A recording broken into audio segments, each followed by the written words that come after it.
Hello everyone, welcome to the studio. It's demo day and today I have a fun demonstration in store for you. We're going to paint with green, but we're going to make green more exciting by layering with colors other than green. So I'm going to do one painting, but I've already done the painting in just green. In other words, I only used the local color of the scene, which I'll show you in just a minute. It's a very green scene. Summer in the Smoky Mountains, very green.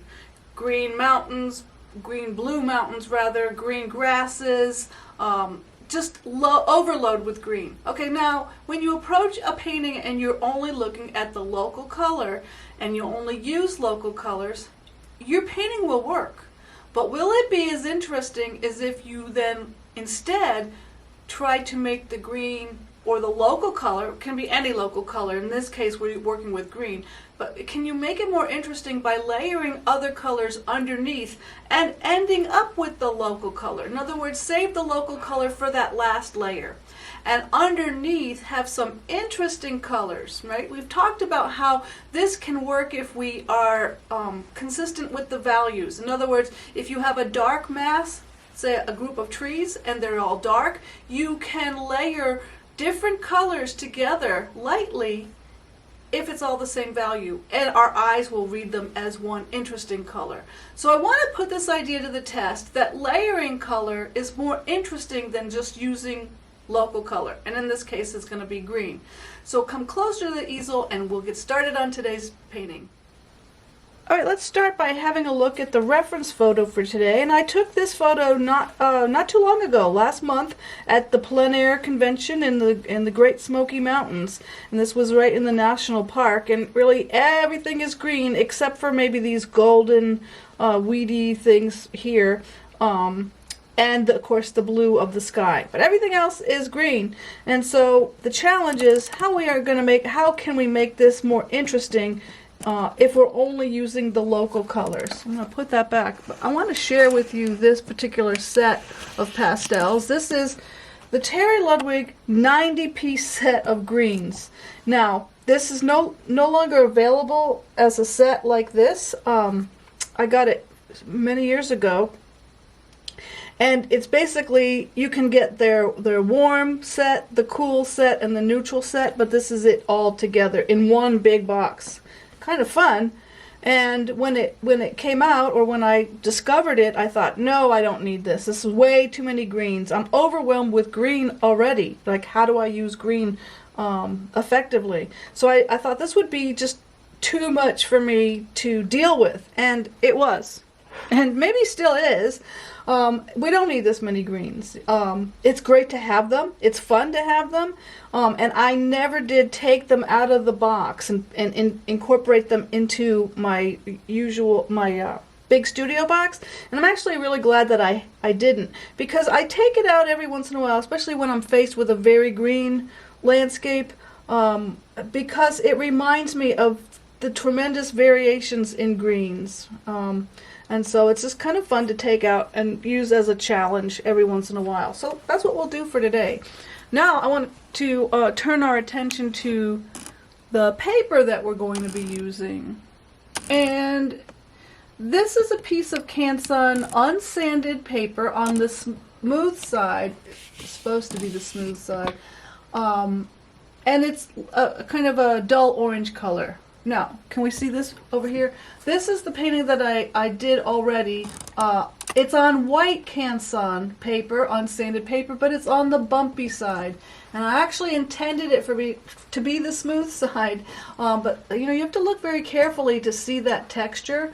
But in this case, I'm fine with the texture of the paper. The little, so you can see the little dots that are where the pastel goes over the paper. It adds a little bit more interest because this is a very green scene. I used the Terry Ludwig 90-piece set of greens, and the only other color that I used that was not in the set was this blue of the sky and the white that I put in the clouds. So purely local color. If it's a green tree, I made it green. If it's a blue-green mountain, I made it blue-green. And so what we're going to do is do the same exact painting, But my challenge is going to be, how can I make it more exciting, more interesting, and not just green? And so the first thing that I decided was that I'm going to work on a colored piece of paper with the idea that the color will work to make the greens a little bit more interesting. It'll kind of hold everything together.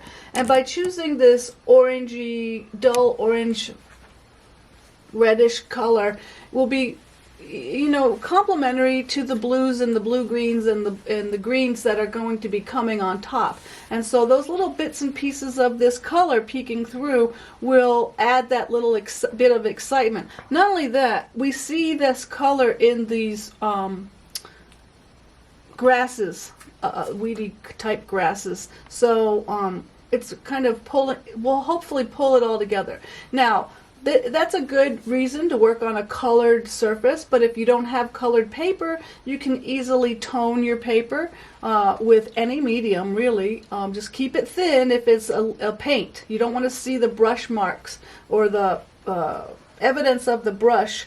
That means it's going to be too thick. So you can tone your paper, or you can do an underpainting where it's either value-based or a utilitarian to set up for distance. I mean, underpaintings, that's a huge topic that we've covered a lot. But in this case, let's keep it simple and use a piece of color paper. I hopefully put it on the smooth side. You have to sometimes look in the light to see the little divots. Yeah, this is going to be the smooth side.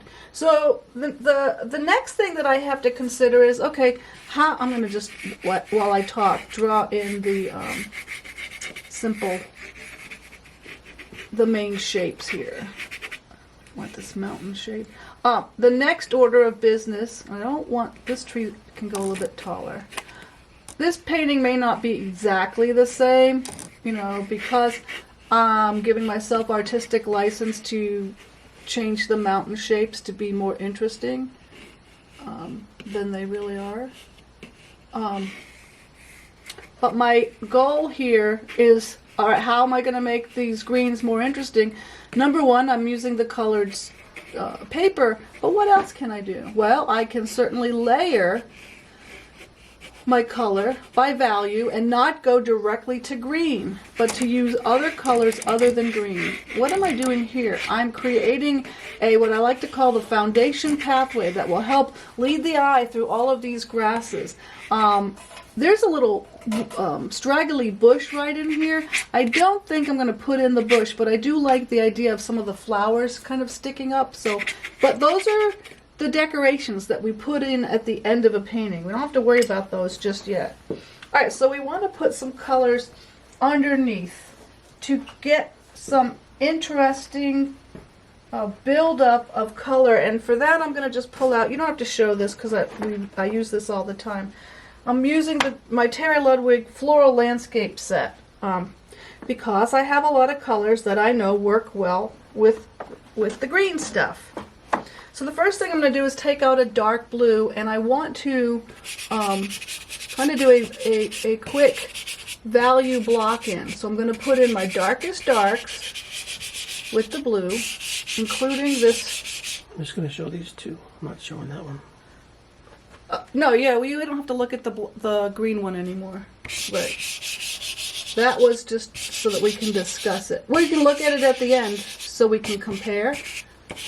But we don't have to look at it right now. So what am I doing? I'm doing a value block in. So the darkest darks, the lightest light, which is going to be the sky. I'm just going to put some blue. There are some clouds. Now in my initial,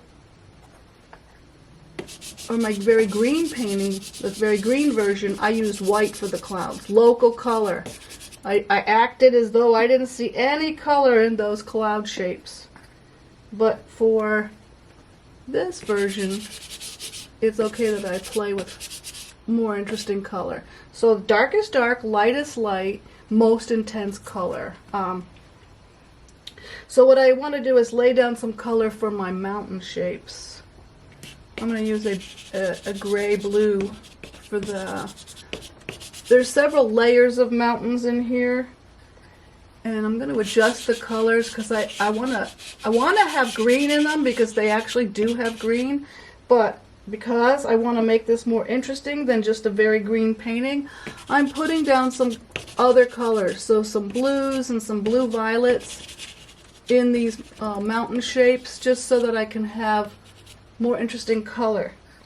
Most intense color, okay, so some of the mountains, and then there's some really bright greens in here, but I don't want to go with the green just yet. So I'm going to go ahead and incorporate some of those golds, those golden grasses in here. So I'm putting down a yellow ochre. So notice I'm staying away from green. Let's punch it up a little bit and add some yellow orange in here. I never want to be afraid. I'm going to put some dirt color, so some peachy orange. I never want to be afraid to go bolder, more colorful, and dark in my underpainting. This is the underpainting, this is the first layer.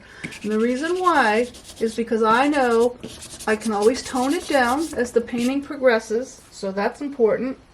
I have that power to make adjustments, tone things down, but I also know that by doing this, by going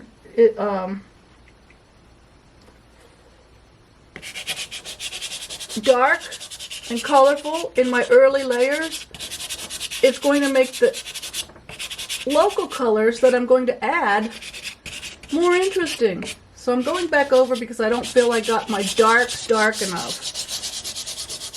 I'm just going to add another layer of dark. I'm even going to take it as far as adding some Terry Ludwig eggplant way at the bottom. I really want to ground the painting. I'm not sure about the shape of this mountain. I'm going to add another little hump to it there just to make it a more interesting shape. And while I have that, I'm going to pull some of that blue violet down into the ground. Just, it's going to be it as part of the underpainting, just to make it a little more interesting. Let's see. I'm going to take... Now, when you're working on a color piece of paper, see the orange color. And by the way, I didn't mention this. I used the pastel on its side and I used a light touch. The light touch allows me to see what's underneath. So all of this color that I built up in here, I didn't press very hard, so you can still see the paper color underneath. Right here in this mountain, I pressed pretty hard. I can no longer see the paper. That's not terrible, but you don't want that everywhere. Especially if you find that you feel as though you're heavy-handed when you paint. Pay attention to how well you can see the layers underneath. Because if you can't see the layers underneath, then you're pressing too hard too soon. It's not that I never press hard. I call that shouting. But I do it when I know that I'm not going to be putting much on top. So what am I doing right now? I'm just taking a piece of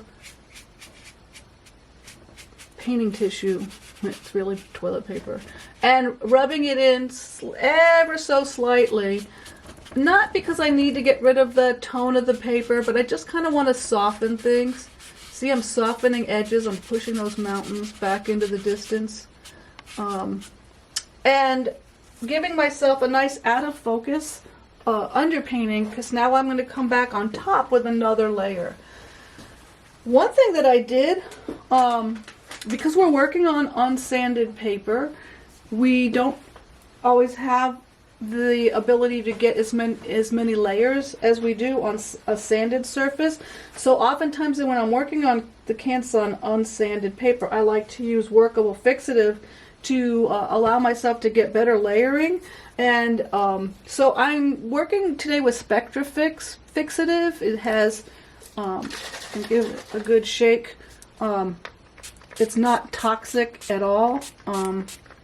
It doesn't do, to my liking, as good a job at darkening things and dulling things, which is actually a good thing. But for my my purposes. I want things to darken and get dull, and I want to be able to get more texture when I come on top. But we're working with different materials to see if I can't get some of the effects that I used to love when I used the Blair very low odor workable fixative, which is no longer available. I happen to have like 2 cans left. So I really do need to find an alternative. So I'm coming in with the blue once again and re-establishing those dark shapes. Now I'm going to add a layer of purple. So what we're doing is we're doing this light layering of colors other than the local color. Because when we look at this scene, when we look at our reference photo, what we see is it is a very green scene. So logically we might think, we should be using green here. But yet I'm using burgundy and purple and blue in the dark areas. By the way, I call that creating fine wine. I'm going to be doing a post, or I may have already done a post. It's in the plans so that I can explain that terminology a little bit better. But once I have several layers of dark, or really it doesn't matter what color mass I'm working with, but in this case it's the darks, I can then say, okay, now I've got enough, let's go to the local color. And I look and say, okay, what is the local color? Oh, it's green. Look at all these green trees here. So I'm coming in with a dark green. And I also have to figure out, well, where's the light coming from? Because if I make it just one dark green value, it's going to look, everything's going to look flat, right? So let's see, when we look at the scene, we can determine that the light is coming from the right. So I'll just make a mark up here so I can remember that. And then that helps me decide, oh, okay, so then that means on the right side of these bushes and trees, we're going to add a little bit of light in the form of a warmer yellowy green. I don't want to put it everywhere, because if it's everywhere, then the whole thing gets flat again. I'm also going to have to push some of these back so that some of these tree shapes back into the distance. Otherwise, they're going to look like they're all in a row. I do like that there's kind of a darker blue-green area that looks like it's part of the hillside and it's in shadow, so I'm going to use a blue-green for that. Let's do the sky, and from this box, from my floral landscape set, and then we're going to move on, and I'm going to work strictly out of the green set, because the purpose of today's demo is to demonstrate how I'm using color and layering underneath to create more interesting paintings, and waiting to put the local color on top, right? And so now I'm at the point where the painting is pretty much ready for local color. So I'm establishing some of the clouds in the sky here, and I want to be mindful that it's not necessary for me to completely cover up all of the all the layers that I've built up in the sky. So I can still let some of that peek through. Just add a pale yellow. Now in the green version, I use pure white, right? Because I looked at the sky and said, what color are the clouds? Oh, they're white. The sky is blue. But actually, if I introduce colors other than the local color, so I'm going to introduce a little bit of green up into the sky, a little bit of light purple up into the sky, it's optically blending together to make kind of a grayish color without me actually using just gray. Alright, I'm moving this box out of the way. And I am now strictly working with the set of greens. I'm going to start in the distance and get that mountain shape. Do you see that there's some nice light on that mountain? I'm going to use a gray down green on top of that gray blue violet that's there to establish that color. And then this is a very blue green. I want to push that mountain way in the distance. So I'm painting it a little bit lighter than it appears, but I'm using blue greens to help push those mountain shapes back into the distance. I really feel like this might be too light. Maybe not. The other thing I'm going to do is just kind of rub with my finger just to soften the edges in some of the area in this mountain, just so that they look like they're in the distance. Those smoke, that feeling of the Smoky Mountains back there. And the next thing I'm going to do is create another layer of green behind the main trees, but I have to choose a color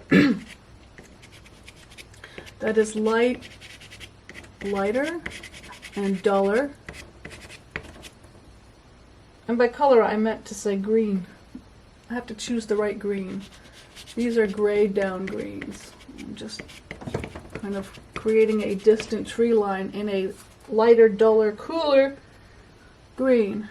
Also going to establish some land, some grasses sneaking in between some of these trees, just so that we can have so that they're not all in a line, right? So I'm kind of establishing some grass. Once again, cooler, duller gray color. Trying to keep a light touch when I'm applying the green. And the reason why is I would like for this to I would like to be able to have some of those underpainting colors peeking through. Now let's go ahead and introduce some green, some more green to our grassy area. This is the foundation pathway, and then I'm deciding that I need to reinforce some of the darker shapes on the tree line. Kind of got lost in the layering process, which happens. It's not the end of the world. We just have to stay on top of it. Okay, so now I'm starting to add green on top of these dirt colors, right? So all the pinks and yellows that I put in. Now it's time to introduce some greens to them. Again, try to keep a light touch so that we don't cover up all of those pretty colors, because those pretty colors become the dirt that makes the greens come alive. And really that's the goal of what we're trying to do with this painting. We want the greens to feel as though they have life to them. So we're introducing the complements of the oranges and the reds, and the friend, which is the purple. I'm going to put a little bit more purple back in so you can see what I mean. Because what we're actually doing is we're completing the full spectrum of light, right? And that's why it feels better to us. Like we actually, our eye appreciates when all these colors come together, because it feels like natural light, whereas something that's just all green doesn't feel natural, because our eyes can perceive much more than just green. And so when we're only painting with green, it can feel a little bit unnatural. You know what I'm going to do? Because again, we're working on a unsanded surface, so I want to add a little bit more workable fixative so we can get a few more layers happening. We have to let some of that dry. I'm going to add another bit of land back here. And anytime I can sneak a little peek of land behind trees, soften it so that you kind of see it, but you're not. Let's pull some of it over here. Now, do I see that in my photo? No, not necessarily. That's a little hard edge, right? So I just soften it with my finger. But you know, you have again, you have artistic license to make those kind of changes. Here's a nice bright green, kind of not as warm or yellowy as some of the greens that I've used, and not as cool or dull as some of the others. Okay, so we're getting to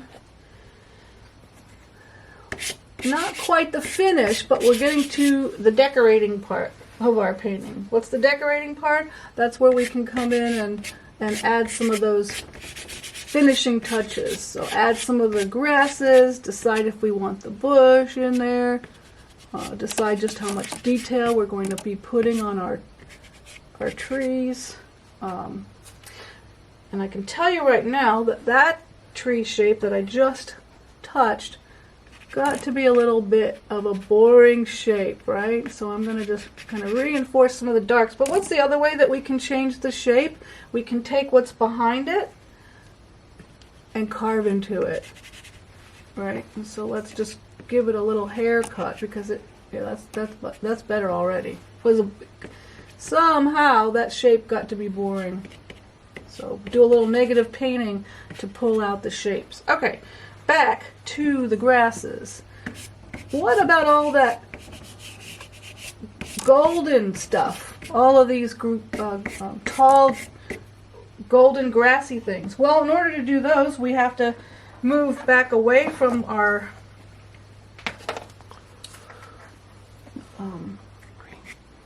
green box. Thank you.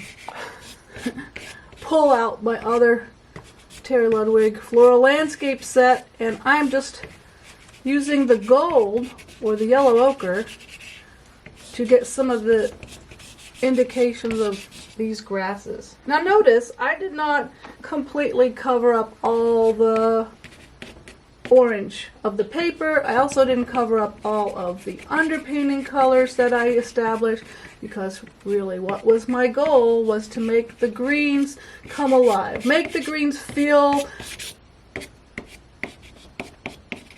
more natural. And in order to do that, I have to build up my layers. So it took me a while to build up those layers, but now I'm at that point. I'm going to put in a little bit more purple down here, and gonna add a little shadow. Purple ones in the shadow. I'm also gonna take out my grass box. I'll show you this in a minute. I have only 3 minutes before I have to reset the camera. But I'm taking out my grass box, which is just an odd assortment of hard pastels that in all different colors. They're just kind of a mishmash, but I use these at the end of a painting when I have a lot of finishing details that I want to add, and they work nice to get some nice linear mark making happening. I'm going to step back for just a minute.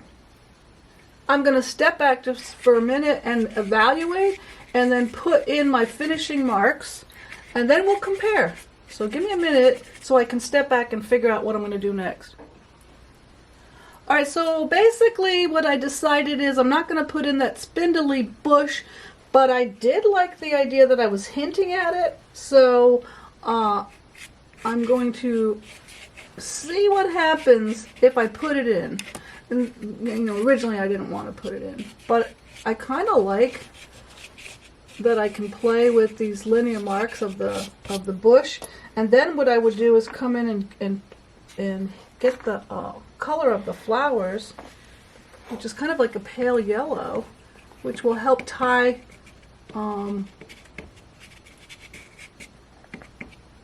into the sky. Pull the yellow down into there's a little bit of it down in here too, kind of hidden in the grasses. Really, the more you look, the more you see, and then that can get dangerous because then you end up getting carried away. Making a few shouting marks in here with pale yellow. Trying not to get carried away. This is when you get to the stage in a painting, and I've said it before, this is where you need to step back, and every mark needs to have a purpose. If you just keep going, it's a sure bet that you might end up overworking things. I'm just adding a little bit more of linear mark making on top of all the buildup of layers with colors from my grass box. A little bit more gold, just to get, and also your grasses. Although this is not a demo on painting grasses, but you want variety. You know, you don't want them to be all the same thickness or size, or all your marks going in the same way. Oh, another thing that is good to do is pull the color of the paper back into the painting. So here's a darker value of that orange, and that kind of helps bring it all together. And there was one other thing that I wanted to, oh yes, this is what I want to show you. In my grass box is an iridescent green. And I know this doesn't really show up very well in the video, but in a painting, adding some touch of iridescence to your green area can really be exciting. So I keep it in the grass box because then I can every once in a while add it. Here's a Rembrandt. Rembrandts also work well for your finishing marks. It cuts through all of the layers very nicely. And I'm going to remind you that I'm working here on unsanded paper. And you can see that I've gotten quite a few layers. And I do believe that the workable fixative has had some impact on that. Happy to say. I'm happy to find another fixative. We'll give that some more try. I'm just adding a few more little sparkles of an iridescent light green, and I'm going to call this one finished. What I want to do now is, if we can back the camera out and compare, I do feel I need to have something else over here. Everything's boom like this, so we got to change things up there. But let's look at it not in terms of the composition, but the color. Strictly local color. This one I added layered color and worked on a colored surface, and it all comes together to infuse more life into the scene. And a lot of times, especially when we're first starting out, we tend to be very focused on the local color. We don't give ourselves permission to play with color and to see what happens if we put colors underneath other colors. And so this is a really good example of doing that, and what a difference it can make. There's nothing wrong with this one. It reads just exactly what it is, but in my world, this feels more filled with light, and this feels a little bit dull. So, hope you've enjoyed this painting demonstration. Hope you've learned some things. I'd love for you to do a painting like this and infuse some color. Work on a colored surface. Be bold with your colors and your darks in those early layers, and have fun with it, and let's paint.